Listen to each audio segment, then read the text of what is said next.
Okay guys, so like I said, the barefaced safari.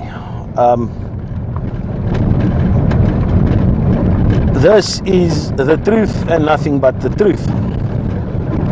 So if you ever come to the Kruger Park, and it's actually hilarious how many times I read online about people complaining because the roads are bumpy. So that's about 50% of the complaints. The other 50% are complaining because we have tarmac roads. No, I'm sorry, but you can't have both. Okay? The reality is the dirt roads are going to be bumpy. Nothing you can do about it. It's part of Africa. So, yeah, deal with it. On the other hand, the tarmac roads, nothing wrong. Require less maintenance. I think they are less invasive on the animals, because you go in there once, disrupt everything, build a road, and it's there. These tarmac roads, you need to redo them every year. Constant maintenance. So you guys can just imagine the effect it has on the animals when all of a sudden this great big yellow bulldozer comes, or grader comes down here grading these roads. Yeah, for the next week you ain't gonna see nothing. So the dirt roads are more disruptive on the wildlife. On that note, I read something disturbing the other day, which I can't even begin to explain how disturbing it is.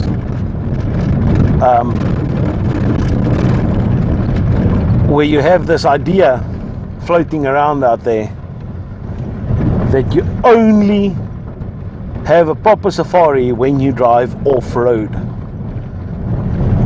First of all, it's ridiculous. Second of all, have you no respect for nature? And I know what people are going to say. They're going to talk about, yeah, but we only go off-road for the big five and we only follow cats. Really? Only follow cats? So seeing the cat is more important than the 20,000 insects, grass plants, little trees, seedlings, earthworms, baby tortoises, little lizard that's not quick enough to get out of your way, that gets crushed. We have to get off this bandwagon that the big five. Trust me, seeing that leopard is not worth that tortoise you're driving over. There we go, some beautiful impalas walking there. Oh, look how beautiful those goats are in the sunshine. Just fantastic. Probably one of the more interesting yet overlooked animals in the park. But we'll talk a bit more about them a bit later. There we go, first sighting. This is awesome. Okay, so we've got a herd of elephants approaching the road. Slowly making their way towards the road. And sometimes the key for a good sighting is just a little bit of patience.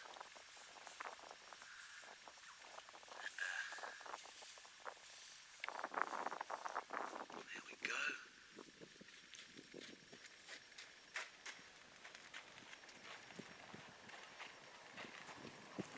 Elephants always magical.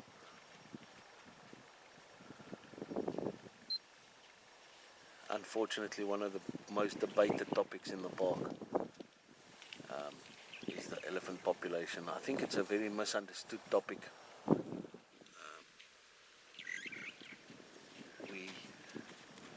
Oh, look at the little one!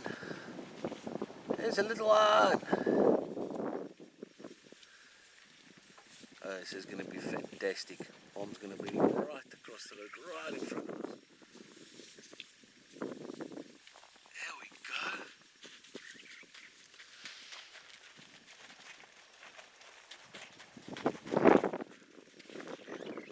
Okay, so as you can see, elephants not having a lot of enemies.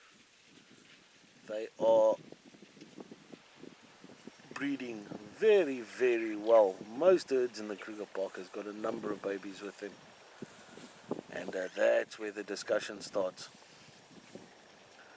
You know, so although elephants are an endangered species worldwide, we have to keep in mind that too many elephants in the Kruger Park could be a problem. Too many elephants in a localized area could be a problem. So the question becomes, what do you do about it?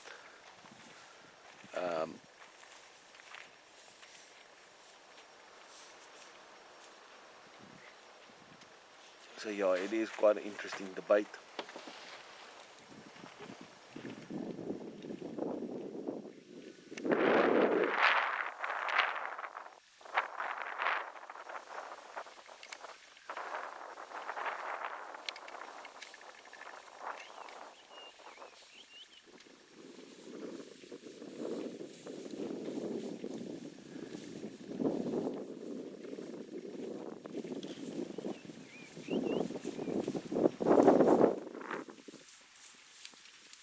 So keep in mind, this is one of 3 species of elephants.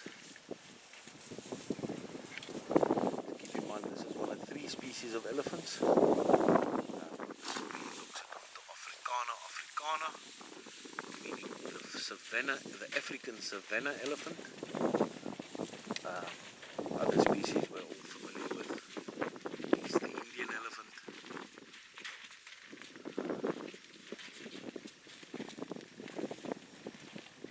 And then up in East Africa we also find, or West Africa, sorry, we also find the Loxodonto africanus or Loxodonto cyclotus. Lovely little herd of impala here. Probably the most seen animal in the Kruger. It sometimes looks ridiculous how many of them there are, but they are so necessary.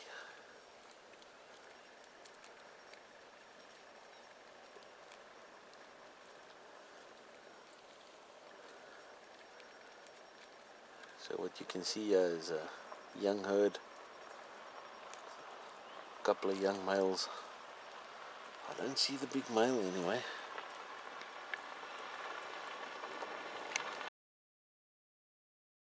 So one of the reasons why we see so many of the impala is because they're so well adapted. Got a couple of specialized features, but probably the thing that serves them the most is the fact that they are mixed feeders. So you'll sometimes see them eating leaves, and sometimes they eat grass, which does help a lot when we get into that drought situation. Specialized feeders have got a bit of a problem. You know, if there's no leaves, there's no food. You know, so the specialized browsers, once the leaves start disappearing, they've got a problem. The impala just chops and changes. They eat whatever's around.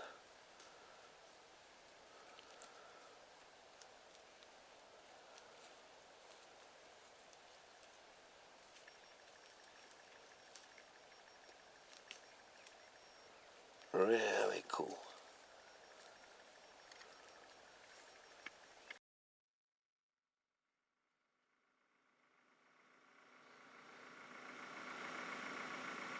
There we go, guys. What a treat. Tiny little rhino.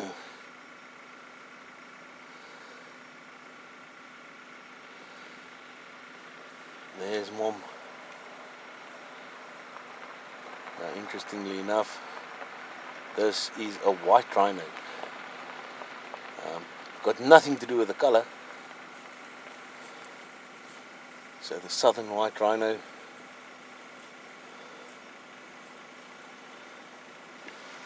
I think they're going to cross the road. There we go. One of the characteristics of the white rhino, the baby walking in front of the mother.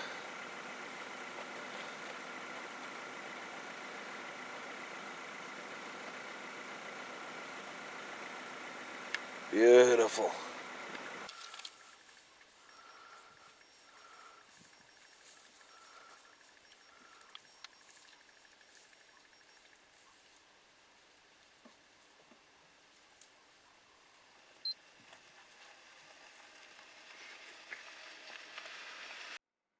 And there we go, our first giraffe for the day. Seems like a fairly young individual. Female. And yeah, one of the common misconceptions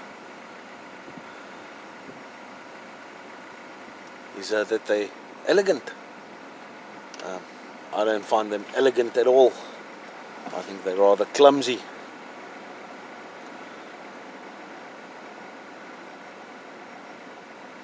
But they do have some amazing adaptations.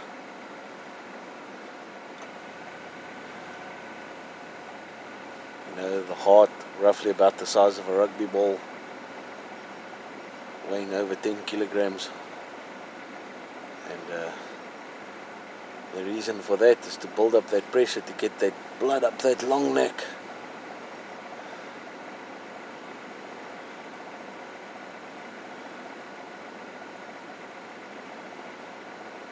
So they are ruminants, which means they do make a cud and they re-chew.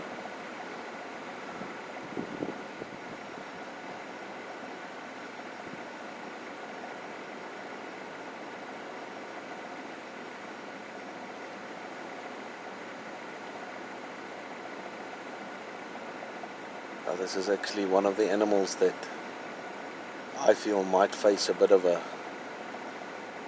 conundrum with the whole climate change thing. Noticing not as many tall trees. So when you're adapted to eating from tall trees, and all of a sudden the trees get shorter, well, that might pose a bit of a problem. Let's see if we can get a little bit tighter on that head.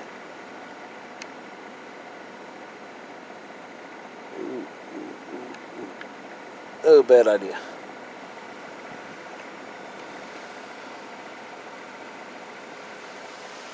It looks like we're going to be treated to another crossing here.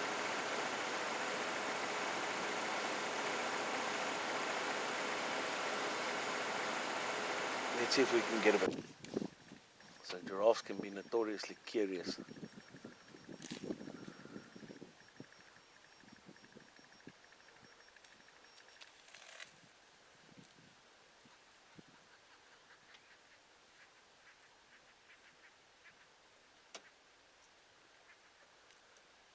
Well, we'll leave the girl in peace and move on.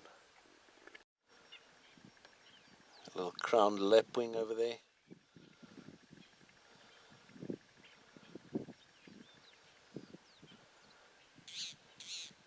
So it's interesting how we arrived at the whole lapwing concept.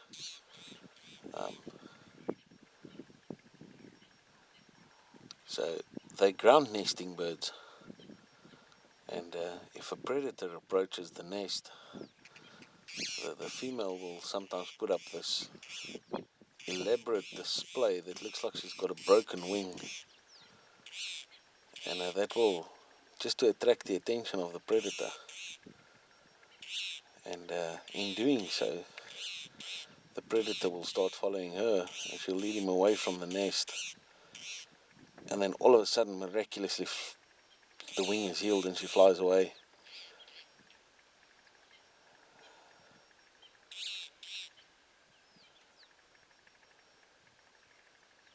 Pretty cool. So the crowned lapwing.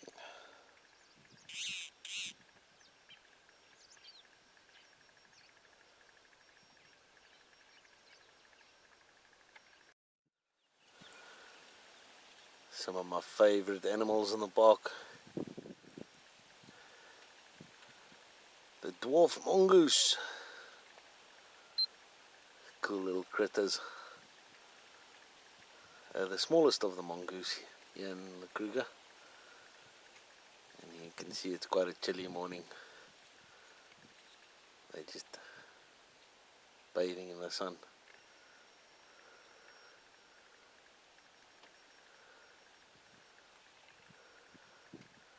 So they are little carnivores, eating insects and scorpions and all those type of things.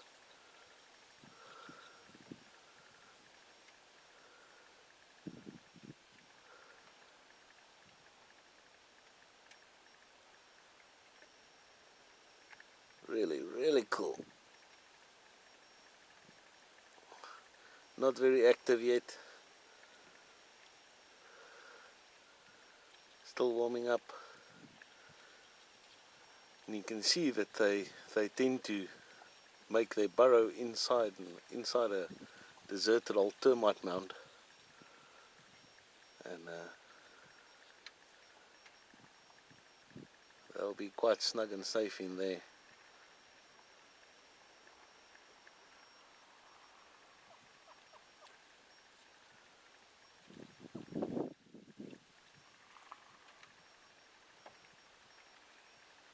Cheers, little guys.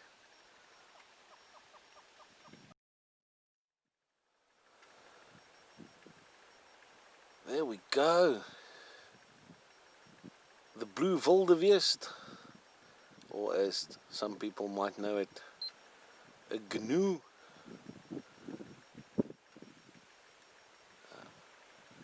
So if you've ever seen any of those pictures in the Masai Mara with the Great Migration, yeah, that's these guys.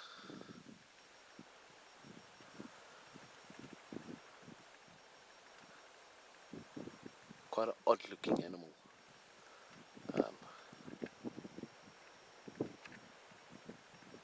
So it really deserves its place in the ugly five. Not the brightest animal out there, but they are pretty spectacular if you start looking at the adaptations. And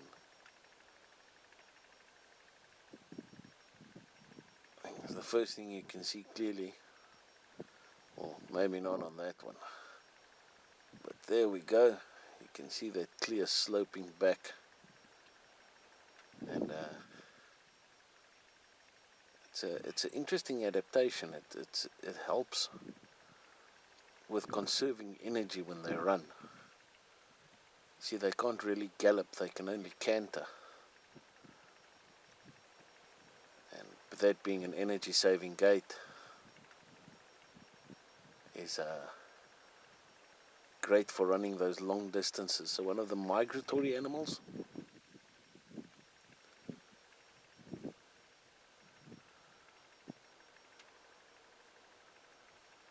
And as you can see, unlike the impala, which is a mixed feeder, browser and grazer, these guys are strictly grazers. So they live on grass. And we often get asked, why do we only see such small herds? When on television you see those massive herds in the migration. Well, the reality is, guys, that migration only happens for very short periods.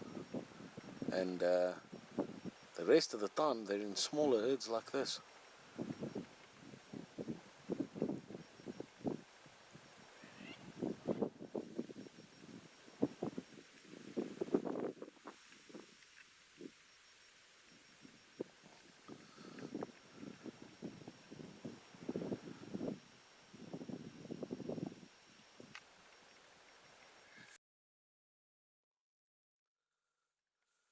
There we go, the kudu, also an antelope species, which, believe it or not, has got some share some characteristics with the impala in the fact that they are mixed feeders, browsers and grazers. Although most of the time you see them chewing on some leaves, but when things get really bad, they won't hesitate eating grass as well. Magnificent antelope. And primary defense strategy is hiding. Extremely good at camouflaging. To the point where, at the turn of the century with the Anglo-Boer War, they actually got a nickname from the British soldiers who called them the Grey Ghost of the Lowveld.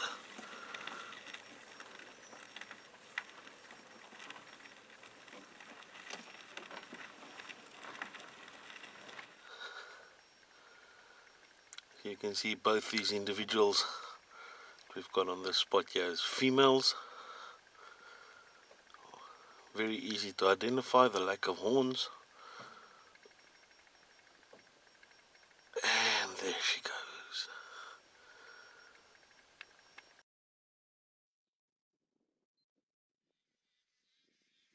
And there we go, there's another dwarf mongoose. A little bit more active, this guy.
Now something to keep in mind, because they're so small, they are prey to the raptors, the birds of prey.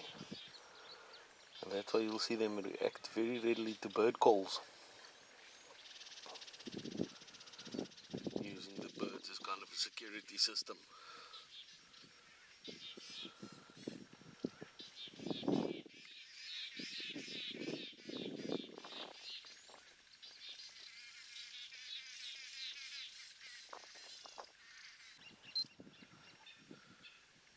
So here's the thing, guys, when you come to the Kruger National Park, the key is to have a bit of patience. And I spent about 5 minutes sitting here, and all of a sudden, out comes the whole family to play.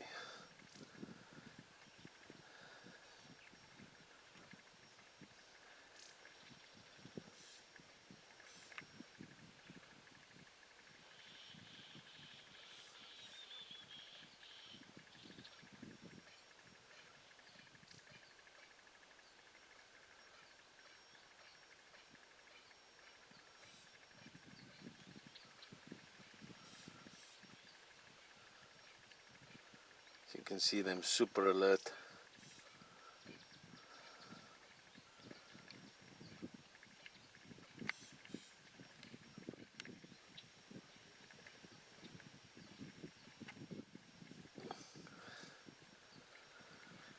So, the collective noun for these guys, quite interesting. A business of mongoose.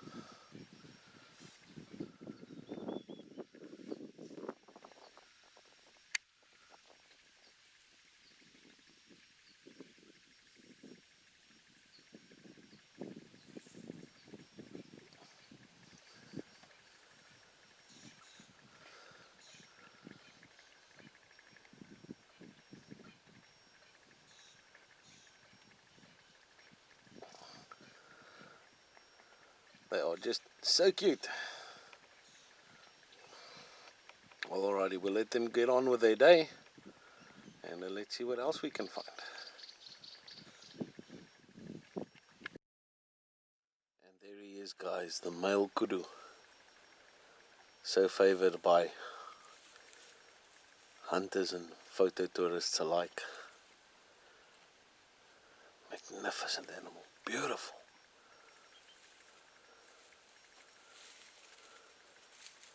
Those spiral horns, and off he goes.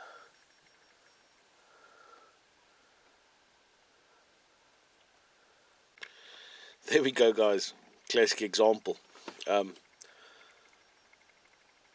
Sometimes we only see an animal for a couple of seconds or a couple of minutes.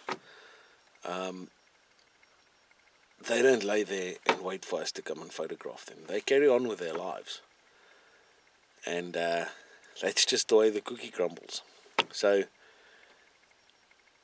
if you're under this illusion that you're going to come to the Kruger Park and everything is going to fall in your lap, nah. You need patience, you need time.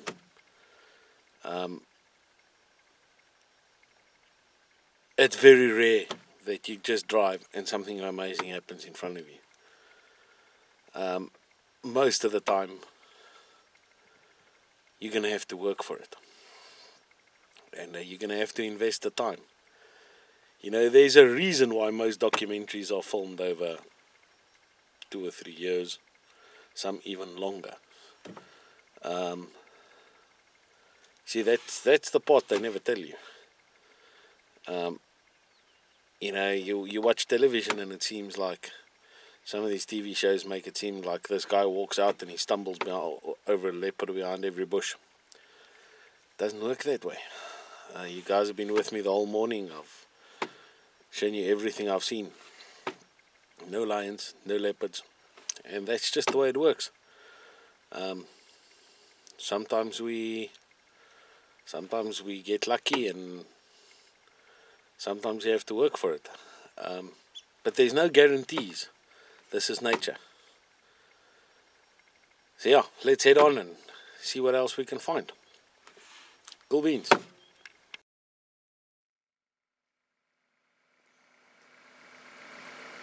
Now, even though I'm not the biggest bird watcher, I just had to include this guy. A lilac-breasted roller. Isn't it beautiful? Look at all those colors.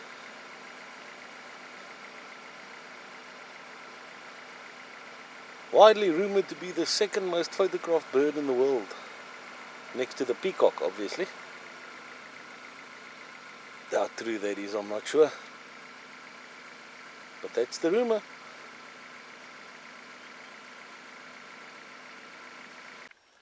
Nice impala ram. And on the hind feet there,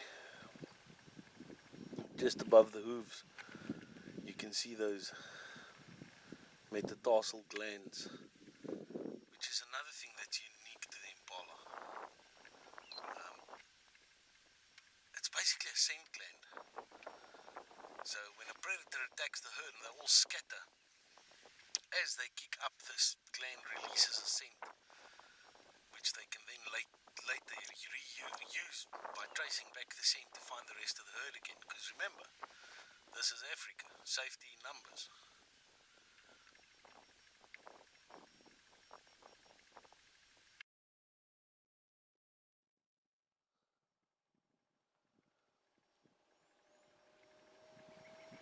So there we go. Quite a big herd of zebra.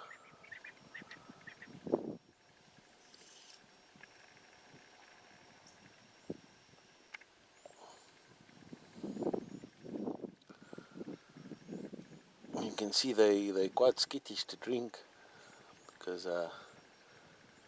somebody's got to be brave enough to go first. One of the downsides of being a mammal in Africa is the moment you stick your head down to drink, you can't see what's going on around you, and that makes you liable to be somebody's lunch.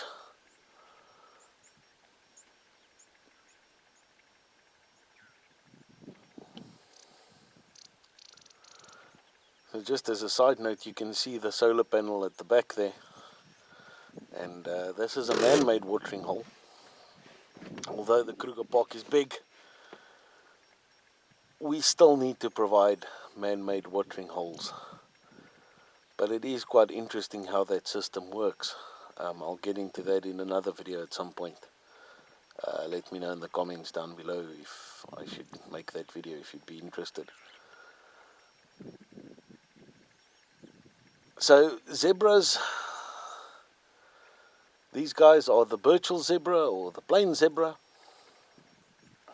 Two species of zebra in southern Africa, or in South Africa, and the other is the Cape Mountain zebra, which is quite endangered, but we don't find them so far north in the country.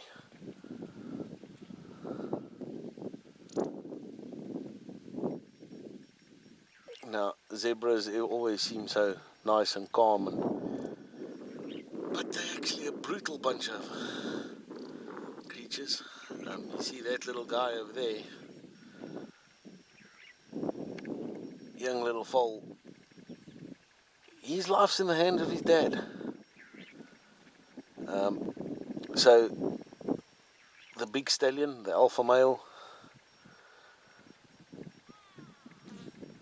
if he decides to lose a fight and another male takes over, they practice infanticide. So the first thing he'll do is kill all the young ones. Now, unfortunately for them, they don't exactly have claws and canines, so that basically comes down to being kicked to death, or until the point where you can't move and then the herd leaves you behind. So, yeah, nature, not a Disney movie, folks. But something that arrived while the zebras were here. There's a warthog over there. There we go. You can see them standing on their knees to get to the water, and they sometimes do that when they're browsing as well. So the reason for that is they don't have as flexible an atlas vertebra as we do, so they can't bend their heads far enough. So that means they have to go down, and that sometimes call them religious pigs, because it looks like they're standing on their knees praying for their food.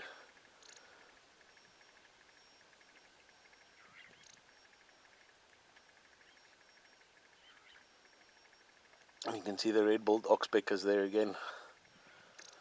So the zebras had their full, and they are slowly starting to make their way away.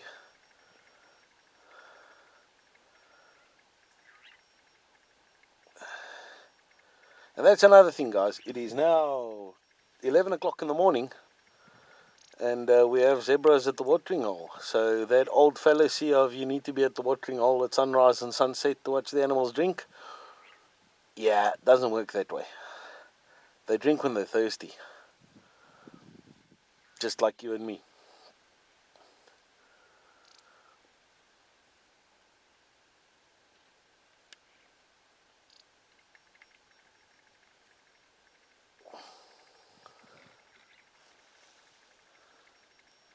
So that snort you heard there was an impala.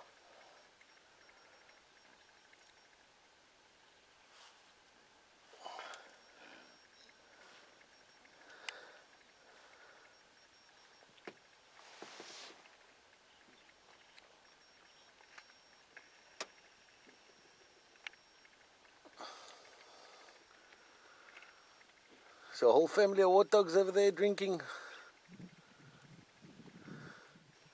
And the collective now and there being a sounder of warthogs. Oh, there comes the impala that you heard snorting earlier.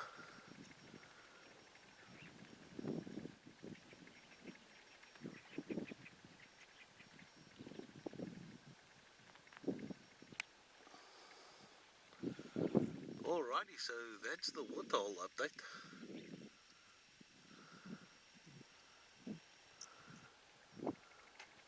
So let's head off and see what else we... And there we go.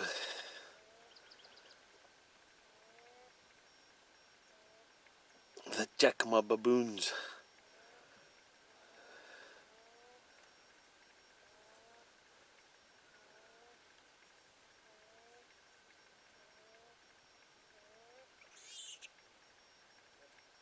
on Mom's back.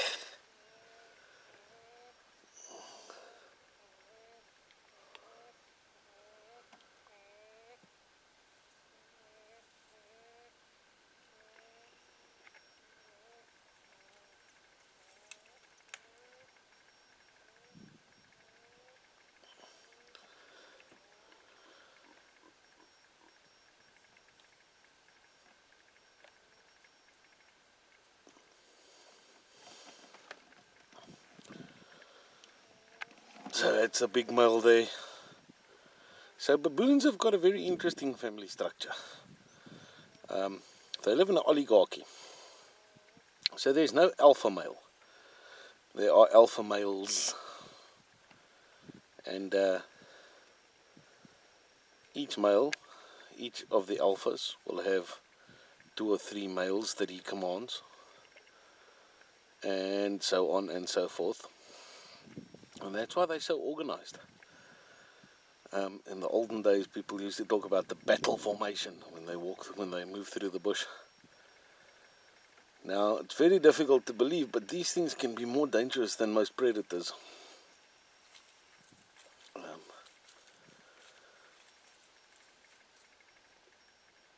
Of course, they are primates, so they are omnivores.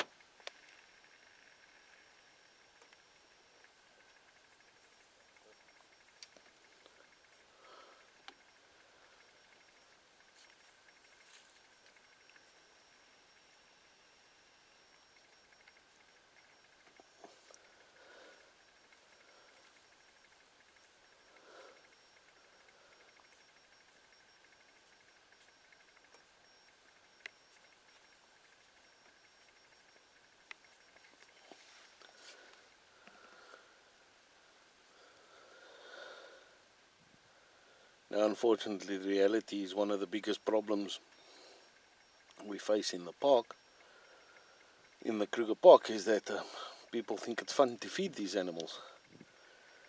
And yeah, creates a bit of a problem. Because one day, there's a little boy walking with a packet of crisps or something.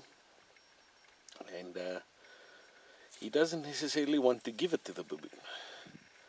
So the baboon might just decide to take it. And so when they get too habituated, then unfortunately they have to be euthanized. Especially around the camps and the picnic spots. Because they really do become a danger.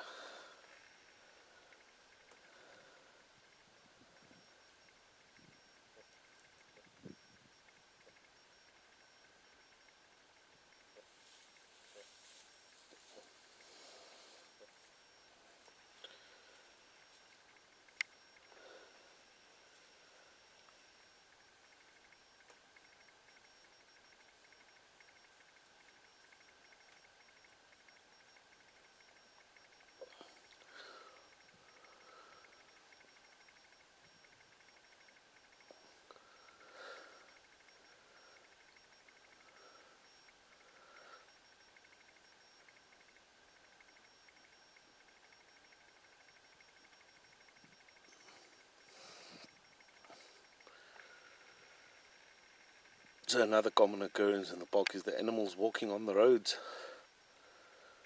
I mean, it's much easier to walk on the road. It should be self-explanatory. It's just easier to walk on the road than to slip your way through the bush. So if the road's going in the same direction, why not? And there they go. Right, let's see what else we can find, folks.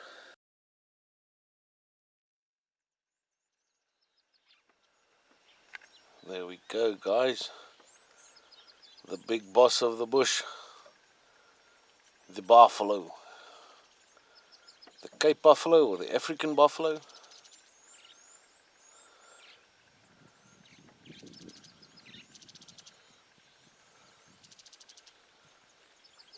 Also a little known fact, there's actually 2 subspecies.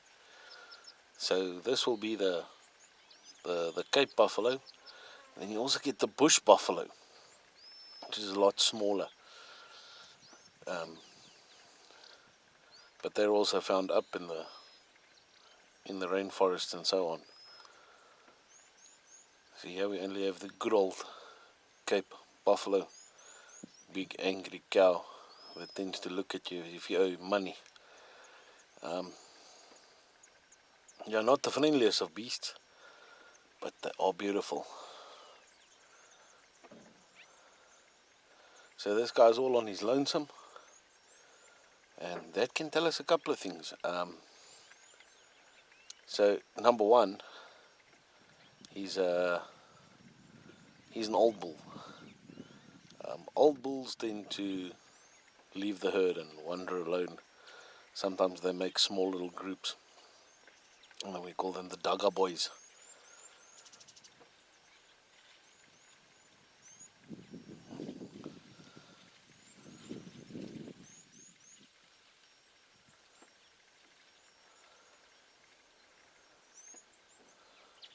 So they're past the age where they're not breeding anymore.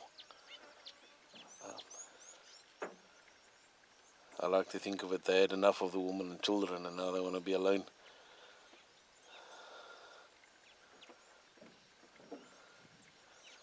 So this once again is also artificially watering hole.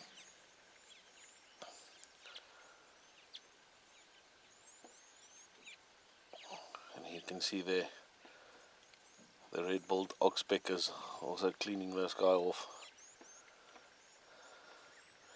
Quick way to identify it as a bull. Look there on the head, look at that boss, that area where the two horns come together. Oh, look at the red-billed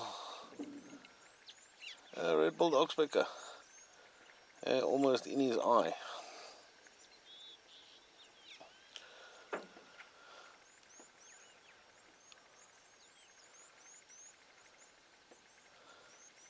So this guy's putting away the water. It looks like he had a long walk.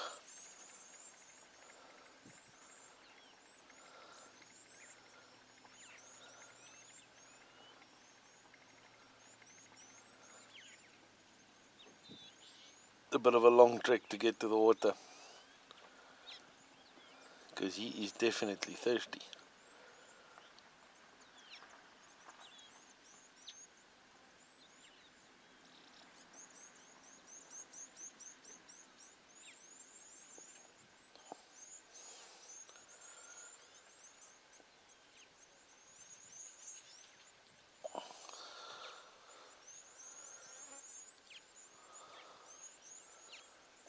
Alrighty.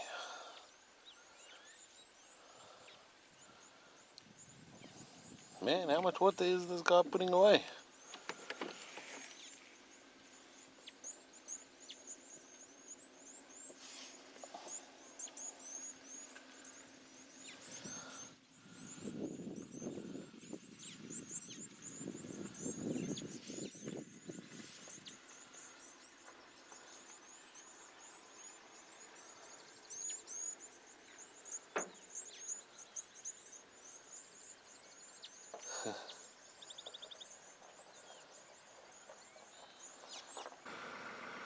Just quickly another angle on that buffalo.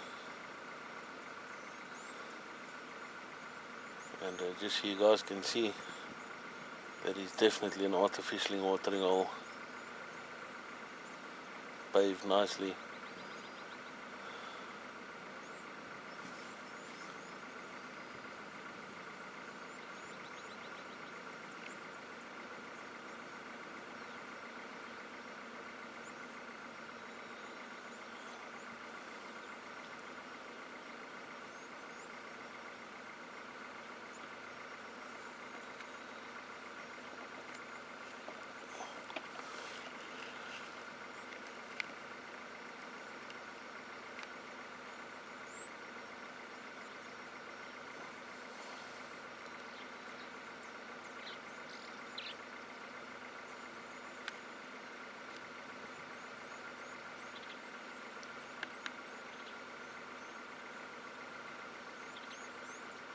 And he's still drinking.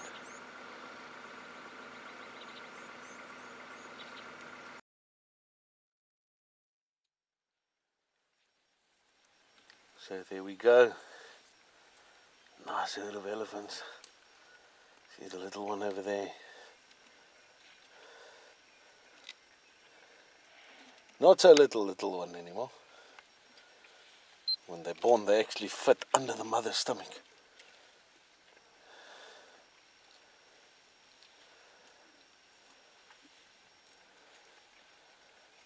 Quite a big herd, yeah. And this is what leads to the discussions about the elephant population in the Kruger. Yeah, a very sensitive topic. Can be for some people, but yeah, if you guys want to know more, let me know in the comments.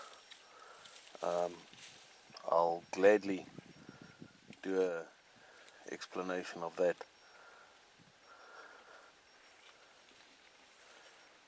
Well, I think I will do that at some point.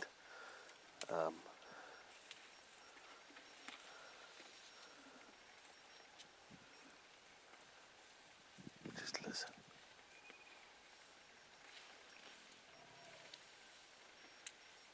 Hear that rumble? That's them communicating. Those vibrations that they send out through the ground, and they pick it up with their feet. That ball of gel. They're actually walking on their tippy toes. And in the center of the foot is this gelatinous ball that can pick up these vibrations, and that's how they communicate, and over quite vast distances as well.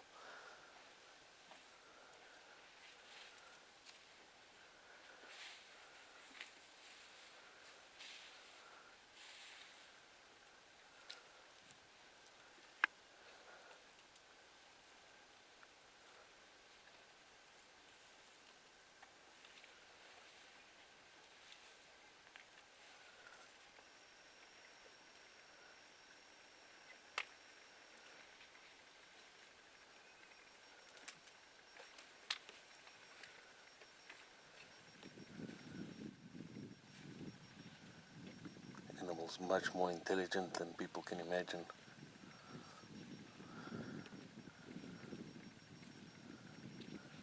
It's fantastic to watch their society and just see their interactions sometimes.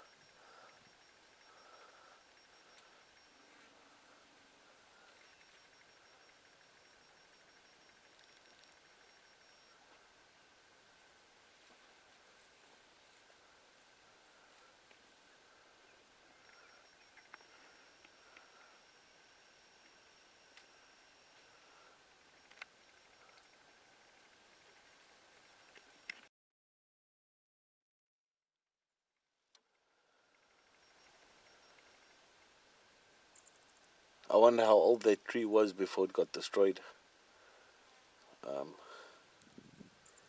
Now, you can see this tree's been pushed over by elephants. It's been fed on the bark and so on. Sometimes they do other types of damage, but yeah, I think this tree has seen its days. And that's one of the problems with the whole elephant population scenario. But like I said, I'll get to that in another video. That's quite an in-depth subject, and we'll do a nice explanation of what's going on there. What the solution is, we don't know yet, but it could go a couple of ways. But something really, we need to get to a point where we can stop excessive damage. It's quite acceptable for elephants to break trees. The only problem is when you start having elephants breaking too many trees. Then things kind of get out of whack, and that's a bit of a problem.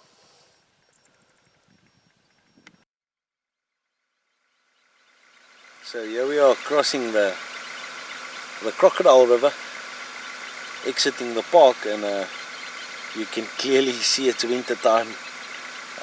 Hippos out of the water, basking in the sun. That water's a bit cold, and after last night they're probably trying to get some body heat built up. Yeah, unfortunately he's not showing us our best side, but hey, we'll take it. We'll catch him from the other side next time. And you can see this is clearly a temperature thing, because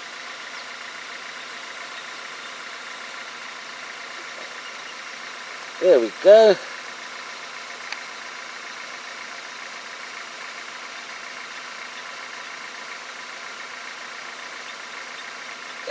There's the croc monster.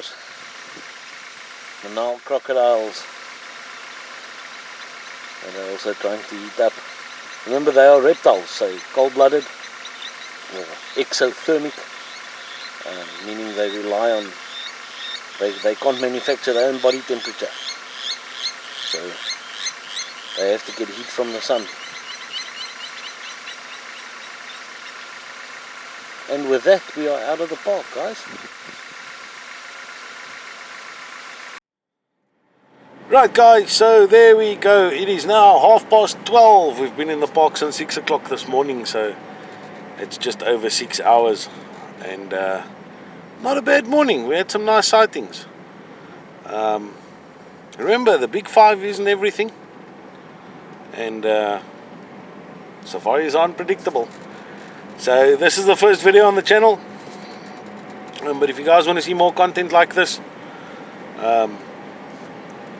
like, subscribe, and yeah, catch you guys on the next one.